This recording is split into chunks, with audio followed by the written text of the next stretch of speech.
The Padres Postgame Show starts now on the Padres Radio Network.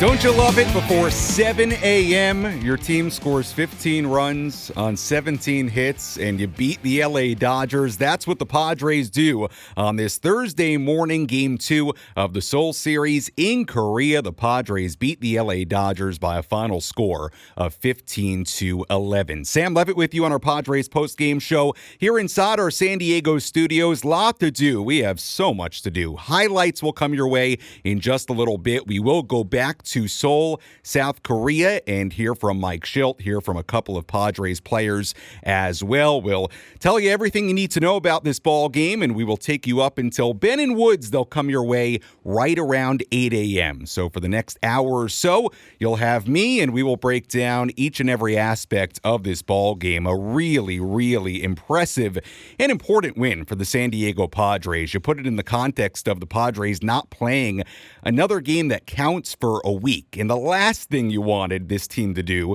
was to come home 0-2. Would it have been the end of the world? No. Would it have felt the greatest? It would not. And the Padres offense made sure that you didn't have to worry about that today. And that's what we'll focus on here in the opening segment. What an outstanding job from the Padres offense here today. Really, in every aspect. 15 runs on 17 hits, 10 for 24. 10 for 24. 24 at-bats with runners in scoring position. And it started really, really early, right from the opening inning against Yoshinobu Yamamoto, making his major league debut. The Padres got to him early, and they kept that pressure on. They kept their foot on the gas pedal, and that's what you loved about this game. Really, from innings 1 through 9, the way the Padres kept their foot on the gas pedal offensively. And even though the Dodgers kept on creeping back into it, they made it a one-run game at one point in the bottom half of the 8th inning, the Padres consistently had an answer offensively. They did. We start in the first inning. The Padres get a single from Xander Bogaerts. Fernando Tatis Jr. hit by a pitch. Jake Cronenworth, a 2-run triple just like that. 2-0 San Diego. Padres end up scoring 5 runs on 4 hits in that opening inning against Yamamoto, and that was it for him. In his MLB debut, he threw 43 pitches, and he was out of the game after that first inning. They kept the pressure on. 4 runs in the 3rd, 1 run in the 5th inning, 1 run in the 6th inning, 1 run in the 7th inning. And then in that 9th inning, after the Dodgers had made it a 1-run game, the 2-run single by Mookie Betts in the 8th inning to make it a 12-11 game. What do you know it? Manny Machado, a 3-run home run to put the game away. We talked in the pregame about the top of the lineup needing to do more than what they did yesterday, because yesterday Xander Bogaerts had a couple of hits, but spots 2 through 5 in the Padres lineup, they went over. How about the top 4 in the batting order here today? Xander Bogaerts, Fernando Tatis Jr., Jake Cronenworth, and Manny Machado went a combined 9 for 17 with 10 RBIs in this game. The Padres had 9 runs on 9 hits before they recorded 9 outs in this game. And again, the runners in scoring position, they were 5 for 10 through 3 innings, 7 for 16 with runners in scoring position through 5 innings. And again, they finished 10 for 24 in this game with RISP. And we talked about it pregame yesterday.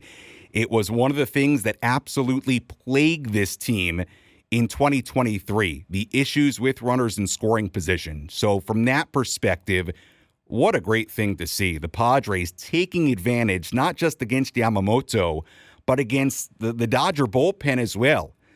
Situations with runners in scoring position, the Padres just doing a great job. And they kept applying pressure. That's what you love. We talked about it so much last year. Often when the Padres had a lead, they'd have one big inning. They'd have a first inning like they did here today, 5 runs, and then they wouldn't tack on. It was a huge issue at times last year, but the Padres just kept on scoring, kept the pressure on, and all in all, offensively, just so much alike. The bullpen was able to shut the door. Robert Suarez, how about Robert Suarez? 4 outs in this game. Obviously came in during the 8th inning, gave up the single to Betts that made it a 1-run game, but then a 1-2-3 9th inning. We'll talk about the pitching side of things, but no doubt the offense absolutely shined here today. The Padres winning it 15-11 over the LA Dodgers. 17 hits for the Padres here today. Much more to do on our post-game coverage when we come back. We'll rewind this one, get through all of it. So many highlights to get to, so many highlights to play you. We'll also hear from Mike Schilt and a number of Padres players as well as the Padres head back from Korea 1-1. A big 15-11 win against LA on this Thursday morning. Our post-game show continues when we come back on the Padres Radio Network.